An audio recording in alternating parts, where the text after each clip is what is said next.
Baik, terima kasih untuk waktu dan kesempatan yang diberikan kepada saya. Selamat siang untuk Bapak dosen pengasuh, selamat siang juga untuk teman-teman semua. Di sini saya akan mencoba menjelaskan mengenai politik, corona, dan juga korupsi.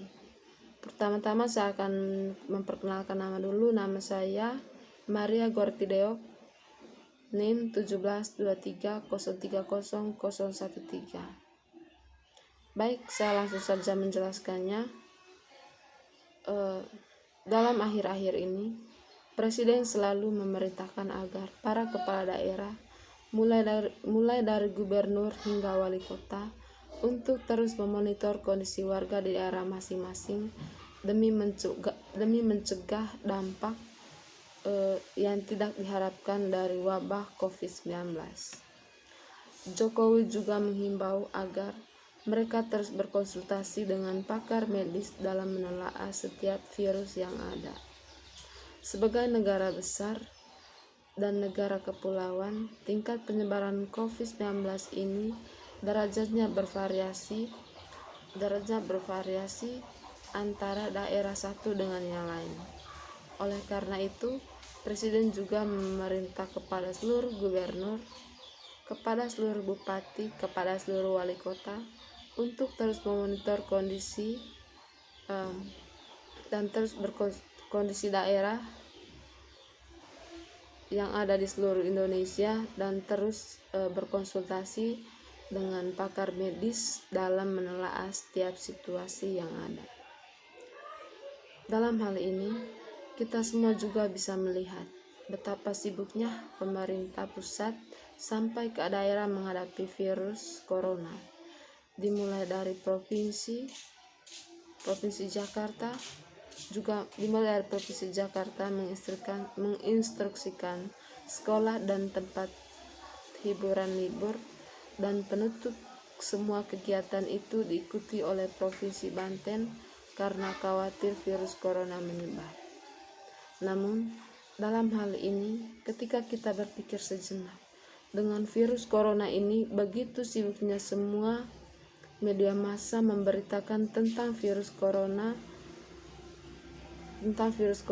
pemerintah pusat pun juga sangat sibuk dengan berita ini, dengan instruksi Presiden Joko Widodo untuk hati-hati dan mewaspadai kasus penyebaran virus corona ini. Hampir semua pemberitaan tentang virus corona dan semua layar TV, begitu hebatnya virus corona ini sehingga bisa menghipnotis negeri. Siapa obat virus corona ini? Dalam hal ini, di tengah wabah corona, ada pun kejanggalan menjadi pro dan kontra dalam masyarakat mengenai politik, korupsi, dan juga corona. Akhir-akhir ini kita telah mendengarkan berita bahwa ada salah satu staf khusus Presiden yang mengundurkan diri, dan dia juga mempunyai atau dia juga menjabat sebagai CEO Ruang Guru. Ini adalah salah satu contoh yang ada di tengah polemik di mana Ruang Guru sebagai salah satu aplikator dalam program Kartu Prakerja. Ini juga adalah salah satu hal yang membingungkan para pemerintah bagaimana cara mengatasi masalah ini.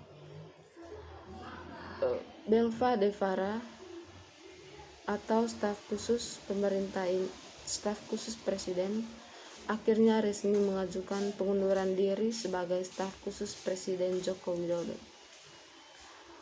Presiden Joko Widodo juga menyatakan dan memahami dan menerima alasan pengunduran diri dari CEO Ruang Guru, Belva Devara.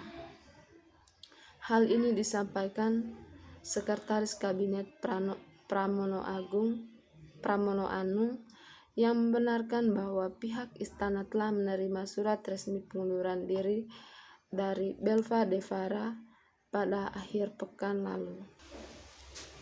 Presiden Joko Widodo juga ingin ada kontribusi berupa gagasan-gagasan inovatif dan kreatif daripada staf khusus milenial tersebut, sekaligus memberikan ruang belajar bagi anak-anak muda terkait tata kelola pemerintahannya. Terkait pro dan kontra mengenai keikutsertaan ruang guru sebagai mitra program Kartu Prakerja, Pranomo menegaskan bahwa proses verifikasi sudah berjalan sesuai aturan yang berlaku. Ia pun menjamin tidak ada keterlibatan Belva yang memunculkan konflik kepentingan antara porsi CEO Ruang Guru dan staf khusus Presiden. Pemilik perusahaan Ruang Guru ini dituduh menjadi aktor yang memancing di air keruh wabah corona, dan korupsi juga disebut di sana. Dalam hal ini, ketika kasus korupsi di mana-mana bermunculan, pemerintah mulai bingung menyelesaikan kasus korupsi karena menyeret orang-orang penting di lingkarannya. Akan tetapi, virus corona ini bertepatan sekali dengan kasus korupsi di negeri ini, karena korupsi yang menyengsarakan jutaan rakyat Indonesia kini hilang tanpa ada kuburannya di mana. Kini corona yang menjadi membahayakan kepala rakyat Indonesia. Pemerintah pusat Presiden Joko Widodo juga harus dapat menyelesaikan kasus korupsi dan corona ini. Virus corona yang akhir-akhir menghebohkan dunia marak dibahas. Berbagai netizen dengan segala pendapatnya bertebaran di dinding sosial media. Ada yang melaporkan update perkembangan kejadian atau peristiwa di Cina. Ada yang mengkritisi upaya pemerintahan dalam merespon dan menangkal virus agar tidak masuk. Ada pula yang berfokus pada persiapan publik untuk ikut gerak basmi virus corona. Sebagai lembaga negara pengawasan pelayanan publik, Ombudsman Republik Indonesia pun telah mengambil sikap dengan meminta pemerintah untuk segera turun tangan. Di antaranya, yang pertama adalah menyiapkan skema dan identifikasi perlindungan bagi WNI yang ada di dalam negeri maupun di luar, terlebih di Cina yang mewakili jumlah TKI sekitar 900 jiwa. Kedua, menyiapkan pusat komunikasi krisis agar publik atau masyarakat dapat memantau perkembangan dan turut berpartisipasi apabila ada gejala atau wabah yang meluas. Ketiga, meminta pemerintah segera mengambil tindakan yang mencermat dan tepat agar virus ini tidak menyebar dan menebar di dalam negeri. Menurut saya juga, sama halnya dengan virus corona yang mudah terpapar melalui udara dan makanan yang tidak sehat, serta dapat mengancam jiwa manusia.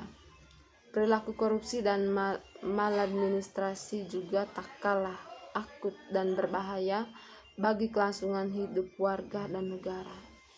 Maladministrasi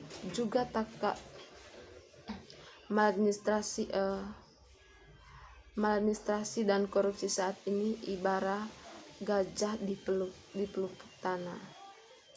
pelupuk mata. Terlihat telanjang, tapi sekolah makhluk gaib yang tak tersentuh. Sebagian korbannya bisa merasakan dampaknya, tapi sebagian besar lainnya seolah tak sadar bahwa mereka sudah menjadi korban. Kedua virus ini telah menyebabkan sendi negara menjadi retak. Selain itu, jembatan kesenjangan antara si miskin dan si kaya juga bertambah panjang. Pendidikan yang seharusnya gratis menjadi terbayar, kesehatan yang seharusnya murah menjadi komoditas mahal dan langka, dan akhirnya misi negara menuju bangsa yang maju, adil, makmur, dan sejahtera hanya kata-kata dongeng pengantar tidur semata. Faktanya sudah banyak para ilmu hukum tokoh agama, masyarakat, sampai presiden yang turun tangan akan menangani problem ini. Akan tetapi, tetap saja dahsyat virus korupsi dan maladministrasi dalam birokrasi Indonesia selalu enggan menjauh. Seolah-olah virus ini belum menemukan vaksin yang selevel untuk meredakannya. Pasca reformasi bukan malah berkurang, dan maladministrasi juga bermetamorfosis dengan bentuk dan warna yang berbeda. Daya paparnya pun semakin masif, radikal, dan luas, dilindungi oleh tangan-tangan kuat penguasa. Lembaga-lembaga yang melawan pun dikerdilkan, dipolitisasi sedemikian rupa seperti virus corona yang jika perlu disterilisasi agar tidak selalu leluasa bergerak. Akibat virus ini, sistem penyelenggaraan negara tidak transparan, tidak akuntabel, tidak adil, tidak responsif, karena syarat akan maladministrasi perilaku koruptif terjadi pada setiap tahapan kebijakan publik, mulai dari pengusulan program, perencanaan, pelaksanaan proyek, dan kegiatan tidak sesuai realitas atau fiktif. Imbas lainnya adalah desain organisasi pelayanan publik menjadi sangat formal, bias, penuh kamuflase, dan direkayasa oleh kepentingan tertentu. Kondisi ini sudah sepatutnya tidak boleh dibiarkan. Pemerintah tidak boleh lengah, apalagi kalah melawan virus ini. Sudah saatnya ada kebijakan publik yang luar biasa, unggul, dan berbeda. Bukan seperti sekarang yang penuh intrik dan rekayasa. Kita berharap agar kebijakan pemerintah yang dibuat oleh analisis kebijakan publik yang handal, bukan yang sifatnya kebijakan hantu atau ghost policy analisis. Negara sudah harus benar-benar hadir dan mendengar setiap semua rakyat atau politik. Tegas memberantas virus berbahaya dalam birokrasi di negeri demokrasi yang katanya sudah reformasi. Jangan abai, apalagi khianat dengan amanat. Baik, mungkin itu saja dari saya. Mohon maaf kalau ada salah tingkah dan kata-kata. Sekian dan terima kasih. Selamat siang.